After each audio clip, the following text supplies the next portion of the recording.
The second affirmative constructive is a really important speech. If you remember, this is the second affirmative speech. It'll come right after the 1NC. And so this is the affirmative's opportunity to really lay out their responses to the negative strategy. Basically, the affirmative team sets the terms of the debate by choosing the case, but then for the entirety of the debate after the 1AC, the affirmative team is basically on the defensive in some ways, just trying to hedge back against the negative attacks. And so this constructive is the only constructive speech the affirmative team has to really respond to what the negative strategy will be throughout the debate. And just keep in mind that the next speech after this will be a rebuttal. So this is really, there's a lot riding on this affirmative constructive in order for it to be successful. So just a couple of points, right? Just like I just said, this is where you lay out your responses to the 1NC strategy.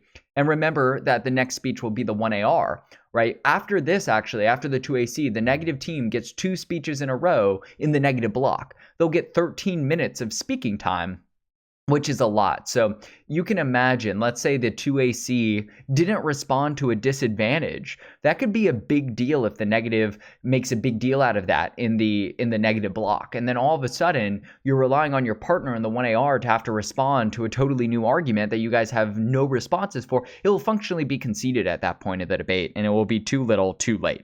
So it's really important that the 2AC really lays out that strategy nicely. And so just kind of on that point, I think it's very, very important that the 2AC is listening very carefully to the 1NC. Don't just look at speech documents. Don't just pull the evidence that they're reading. Really listen carefully, because any dropped arguments here can really haunt you for the rest of the debate. You need to make sure you're flowing those arguments carefully and paying very close attention so that you can respond to all of them. All of that said, though, the biggest advantage that the 2AC has is that you know your affirmative well, and so you should be able to predict what the main negative arguments will be. You are in a unique position where you will know the weaknesses of your own case much better than the negative team will know the weaknesses of your case. And so you should be able to prepare beforehand by creating pre-written responses to 1NC arguments. And this is what a big focus of this video is going to be. What are 2AC blocks and how do you construct them? Beyond that, you'll see the speech is in a very similar, it has a very similar ordering and structure as other speeches that we've looked at. So let's talk about these 2AC blocks. All right, this is basically a way of making your job easier within the debate round itself. If you know, for instance, that the crime disadvantage, the argument that your plan will increase crime in the United States, is going to be a huge disadvantage that most negative teams are going to go for, well, you have the unique advantage of being able to prepare for that before the debate even starts. And so that's what blocks are called. It's basically just pre-written responses that will allow you to be able to stand up and refute the negative's claims without needing to spend a lot of time preparing for it. So how do you go about creating these blocks? First, brainstorm a list with your partner of the arguments you need responses to. This is why I focus on all the negative videos first, so that you can have a better idea of what negative strategy is. And I recommend that you and your partner sit down and really think critically about what would your negative strategy against the affirmative case be. And moreover, try to think about all of the different arguments that could potentially be read against your affirmative. Go through the BBBs. Make sure to create that list of all the various types of arguments they could read, right? Arguments against harms, arguments against solvency, arguments against topicality, against the disadvantage, so on and so forth. And then, number 2, create a hierarchy of which arguments are most important to have responses to. The reality is that there are oftentimes so many potential arguments that a negative team could make, so you need to prioritize the order in which you will write your blocks. I get it. If we all had an infinite time in our lives, we could prepare really robust blocks to every single argument, but we don't. And so you'll want to start with the most important, most threatening arguments, and those are typically solvency arguments or the disadvantage. And then in order to decide which arguments are most important, you should determine which arguments are most threatening, right? What are the weakest parts of your affirmative case? What arguments will generate the best offense for the negative? And which ones will be read most often? And so begin writing blocks in the order of the most important to the least important. Create a new document using the card cutting template. So every potential negative argument should have its own page. I'm about to show you an example in just a moment.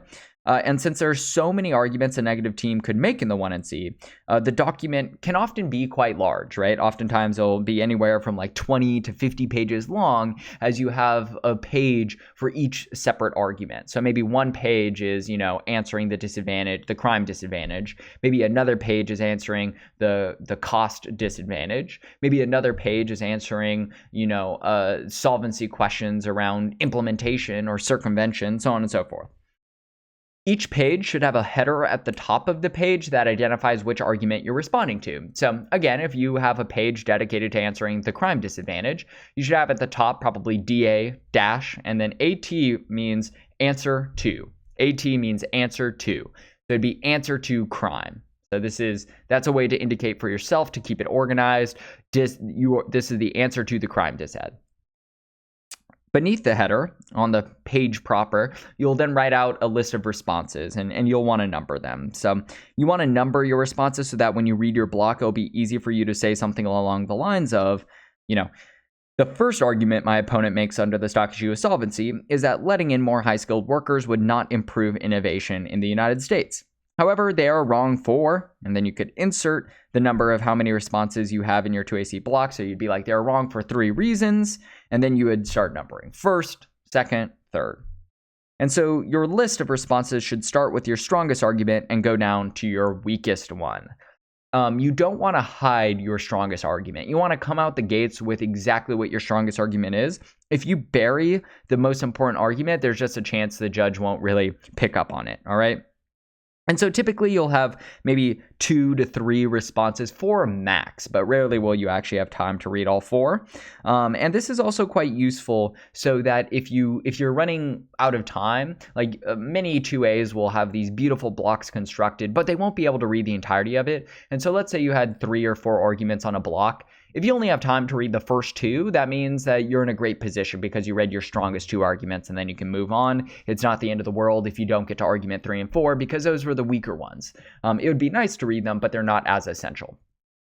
And so this is kind of an addendum to the point I just made above. Your first and strongest argument should be an offensive reason why your case solves or sidesteps the issues that the negative team raises, right? And this is just a way of qualifying what is a strong argument. Your strong argument is offense, okay? So you want to make sure that you are not just giving a kind of defensive argument that like, oh no, the crime wouldn't increase that much. They're overhyping this disadvantage. Instead, what you want to do is stand up and say, the best way to, if you care about saving innocent civilian lives, then the best way to go about fixing that is stopping the ability for police to hurt innocent civilians. This is what's killing many more people than the crime that the negative team is trying to scare you about. That type of offensive phrasing where you really weigh either the harms of the affirmative case or the way in which the affirmative case fixes the problem, that will always be most persuasive and bring the debate back to your own turf. So let's go through an example. Let's imagine the negative team brings up a disadvantage about how letting in high-skilled immigrants would take jobs away from American workers. Instead of simply reading a piece of evidence that says that high-skilled immigrants would not take away jobs from Americans, which is inefficient because your 1AC evidence surely discusses the impact of high-skilled immigration on the economy, and it's also just a defensive argument. You should instead argue that letting in high-skilled immigrants is the best way to improve the economy. So notice this difference. A weak response would just say, hey, high-skilled immigrants won't actually take many jobs away. A much better and more offensive argument would say, hey, letting in high-skilled immigrants is the best way to improve the economy and to create jobs in the United States because it boosts innovation. And then after a strong, powerful tag like that, you could insert 2 to 3 sentences of analysis that reference your 1AC authors and studies and their qualifications. So it could be like, as our 1AC evidence from Joe Smith, who did a 20-year-long study on the long-term impact of high-skilled immigrants on the U.S. economy says, and then you would summarize it. And most importantly, you would explain the warrants and justifications, the reasons why your claim is superior to the negative's claim. And so part of the art of constructing an amazing 1AC is making sure that it has inbuilt offense against the most threatening negative arguments, especially the disadvantage. And so that's why it's really important to get your 1AC down pat before you start creating your 2AC blocks, because 2AC blocks should really be doing a lot of referencing to the 1AC evidence and really explaining the justifications there as a way to respond to them. Like a great trick, for instance, is to use your inherency story to explain why the thesis of the negative's disadvantage is wrong. And that leads me to my final point on the 2AC blocks, which is that you should only read evidence if it is absolutely needed, right? It's really easy to get caught in the trap of just reading as much evidence as you possibly can, and then you are wasting too much time reading cards as opposed to just looking at the judge and explaining to the judge why the argument is wrong. It's always easier to understand somebody if they're just talking to you as opposed to just like looking down and reading pieces of evidence. And so that's why I think it's a really good idea to try to have as much referencing and explaining of the 1AC evidence from your first speech as opposed to just trying to read bunches of new evidence. Because guess what? If your 1AC was constructed in a way where it didn't really respond to many of the core arguments that the 1AC is going to be brought up, that's a sign that you need to redo parts of your 1AC. Your 1AC should be constructed in a way that it's really responding to what are going to be threatening 1AC arguments. Now, you can't answer everything, right? And so you'll sometimes need to read evidence in the 2AC, but still, the less evidence you read, the better. So before I get to the speech structure, let's just go and take a look at what 2AC blocks look like. So this is Brendan Foody's blocks from last year on the arms sales topic. And so you can just see here, right? He has answers to harms, arguments, inherency, solvency, disadvantage. Now, this isn't every single argument that would potentially be gone over, but these are certainly the most threatening. And so let's go to the disadvantage. Like this one, in the war in Yemen, the group that is fighting against Saudi Arabia, they're called the Houthis. They're the rebels that overthrew the government in Yemen. And so, the disadvantage that negative teams would go for is that, Saudi Arabia actually isn't the bad guy here. These Houthi rebels are they are a radical terrorist group that are being backed by Iran. And so it'd be bad to let them, to end the war and to let them take over. And so you can see here, this was the most threatening argument against the affirmative. And so let's just look at Brendan's block here. So he signposts it, right? The negative argues the Houthi rebels will be able to take over all of Yemen, but this is unfeasible. First, so notice he has first, second, third. So let's see first. According to our evidence, the Houthi rebels have only become radicalized because Saudi Arabia is bombing their hospitals and schools. They only hate America because US weapons are killing their innocent brothers and sisters. So notice this nice, strong, offensive argument that brings it back to the core story of the affirmative case. The only reason the Houthi rebels are angry at America in the first place, the only reason they've been radicalized against America is because we are giving Saudi Arabia US bombs to kill innocent Yemeni civilians. So this is a very good offensive argument that's like the affirmative. These harms are the root cause of this disadvantage. Fixing this would help to fix the disad. Second, we only reduce air-to-ground strike munitions, which disproportionately kill civilians and have been ineffective against Houthis, but maintain other weapon systems. All of these allow Saudi Arabia to continue fighting the Houthis, but not kill civilians. So notice this is more of a defensive argument, just like, hey, Saudi Arabia would still be able to fight the Houthi rebels, but they would no longer have the capabilities to hurt innocent civilians. Notice here he kind of puts this card here, but he kind of has this bracket because I'm guessing Brendan would only sometimes read this, only if he really had time. I'm guessing most of the time he wouldn't read this and he would just explain or reference his 1AC. Next, third, the United States has sent troops to Saudi Arabia for this very reason, to defend against the Houthi rebels and Iran, limiting any possible escalation. So again, kind of a defensive argument, just like, even if Saudi Arabia can't fight, the United States would prevent any escalation. So that's one block. If you scroll down, right, you can see another one here. This was another popular disadvantage that if the United States ended arms sales, Russia would come and fill in and they would start giving Saudi Arabia weapons, and they wouldn't have the kind of human rights checks that Saudi Arabia has. And so if you take a look here, right, you can see again he has the signpost, and then he gives the responses. Like first, United States weapons are explicitly designed to build countries' reliance upon them. Russian missiles wouldn't be able to. He has, a piece of evidence if he needs to read it, but he probably just goes to the second one, so on and so forth. So hopefully the structure makes sense, right? You can see here again, answer to Iran containment. He has multiple responses. So this is just kind of what blocks look like. All right. So hopefully that helps. Let's go back to the PowerPoint. So the 2AC speech structure, it's basically the same as every speech that we have looked at. You start with an overview. And just like every other speech, my advice here, if there's anything you've gleaned from these videos on all these speeches, it's that the overviews are not an afterthought or a rhetorical formality. If done well, I would argue that overviews win rounds. They help to clarify for the judge the big picture, they boost your credibility, and they convey the most important facts of the round. The 2AC overview is the first real speech in the debate where the debaters are actually responding to each other's arguments, right? The 1AC kind of just lays out the affirmative case. The 1NC kind of lays out the negative strategy, but the 2AC is where finally you're getting very comparative and doing direct refutations of line-by-line arguments. And so a great 2AC overview can be indispensable for winning rounds. I've seen 2AC overviews functionally dispel the entirety of the negative strategy if they're executed well. So here's some key points. First, make sure that the 2AC overview is not pre-written, okay? Now, you can think about different phrasing that you might have in different 2ACs, but your 2AC overview needs to be responsive. If they're going for a solvency heavy strategy, really trying to attack the implementation of your plan, that's going to be a different overview than if they are going all out on a disadvantage. And so you need to adapt your overview to be responding to whatever the core of the negative strategy is. Second, do not just summarize the 1AC. The 2AC overview is an opportunity to convey the strongest offense against the negative strategy. And so summarizing the 1AC will run into similar problems as just reading a pre-written overview. In fact, most debaters that pre-prepared 2AC overviews often do so by simply summarizing the 1AC, and it's just weak. Your overview is not going to be responsive.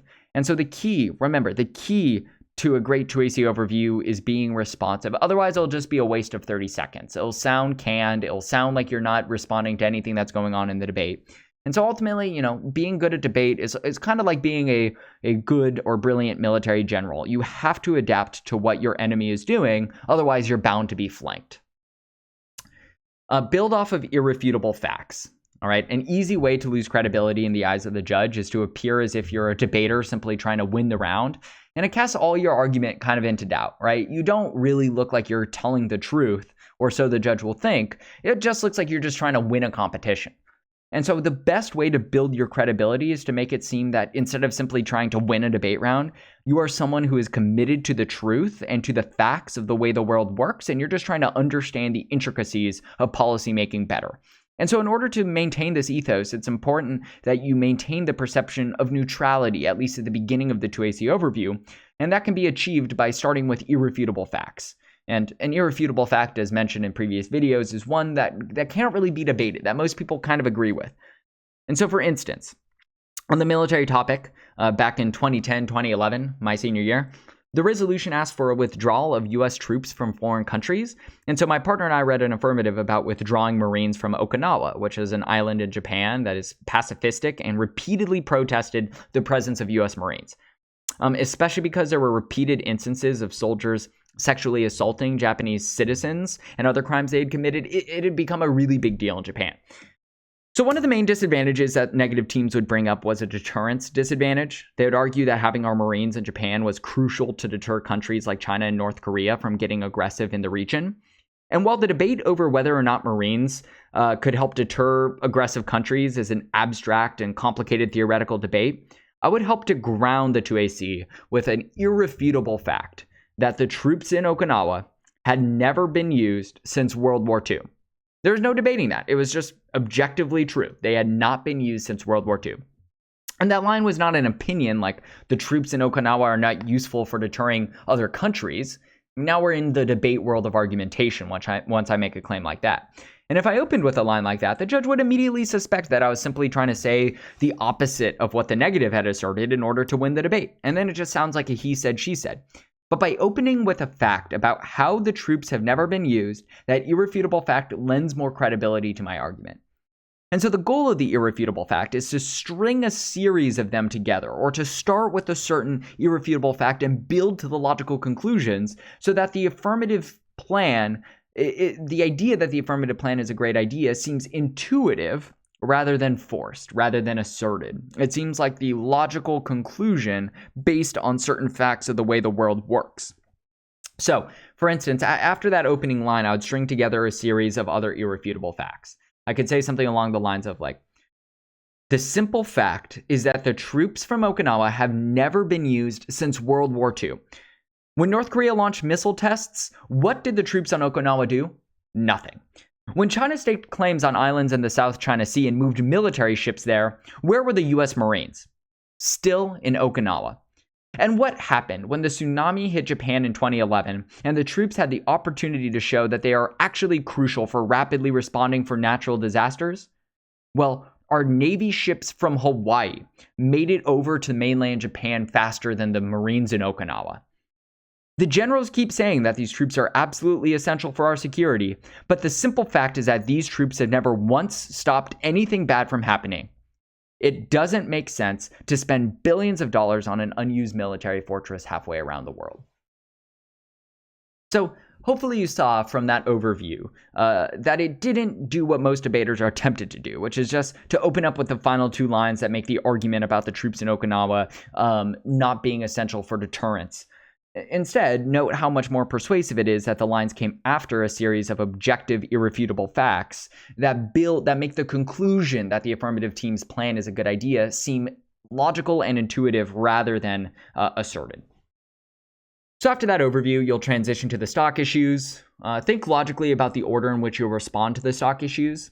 You always have to put topicality first if they brought up topicality. If they didn't bring it up, you don't need to discuss it. And then usually debaters will keep it in the same order as the 1NC, maybe like harm, solvency, disadvantage if they brought those up. Sometimes what I would like to do is I would actually like to put the most threatening negative offense first. Like I would sometimes put the disadvantage at the top if they weren't reading topicality, of course, just to really try to devastate the most threatening negative position right off the bat, to show I wasn't afraid of it, to make sure I wasn't going to undercover it, to really use that as an opportunity to establish my credibility. But in general, debaters typically just keep stock issues in the same order as the 1NC. You want to make sure, if a stock issue was not addressed by the negative, you do not need to bring it up. All right. Though you can quickly touch on a dropped stock issue to remind the judge that the negative has conceded it.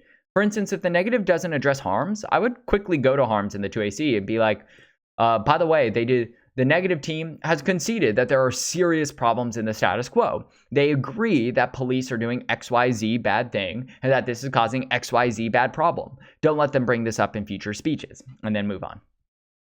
Make sure to define the stock issue and to push back against negative burden framing, right? If the negative team said in their last speech that on the stock issue of solvency, the affirmative team must solve 100% of their problems, just be like, listen, we don't have to, now let's move on to the stock issue of solvency, where we'll see why ending the sale of military equipment to police would help to save innocent civilian lives. Our job under this stock issue is not to prove that police will never kill any civilian ever again, but just that ending this program would be a step in the right direction towards saving civilian lives. So typically that's the framing the affirmative team wants, which is more of just a step in the right direction or working to fix the problem as opposed to needing to fix everything or 100% of it. But it's important to address that. Third, answer the line-by-line argument. So now you're on a particular stock issue, right? The negative gave 3 arguments. You respond to all of them. You need to respond to the individual arguments the negative team made in the order, not the 2NC, the 1NC. That should say 1NC, in the order the 1NC made them. So don't change the order. If they made 3 arguments, you need to respond to all 3 of those arguments in the order the 1NC made them. Use your 2AC blocks to answer the arguments. This is where you're going to save yourself a lot of time. And make sure to adapt your blocks to the negative argument, though, right? Do some evidence comparison. Do some warrant comparison. Use your 2AC blocks as a starting point to guide your responses rather than read the exact words verbatim. And that's a sign of a really good debater. They look at their blocks and they know in general what arguments they're going to want to make, but they kind of adapt it to the specifics of what the negative team is saying, or adapt it to respond to the specific evidence the negative team is saying. And then try to maintain as much eye contact as possible. you will absolutely damage your ethos in the round and just perceptually how strong you look as a debater if you're just staring down at pieces of paper and reading off of them, or staring at your computer and reading off of blocks. If it just feels like you're reading as opposed to talking to the judge, then you won't sound very persuasive. But if you really know your 2AC blocks well and you just use them as a starting point and you spend most of the time just looking at the camera or looking at the judge and just explaining your arguments, you'll be that much more persuasive. And then number 4, you just rinse and repeat, right, for however many stock issues there are. And then you end with a 1 to 2 sentence summary at the end of your speech that summarizes why the why the judge should vote aye. So notice the actual structure of the 2AC, very similar to the other speeches. That should not feel radically new.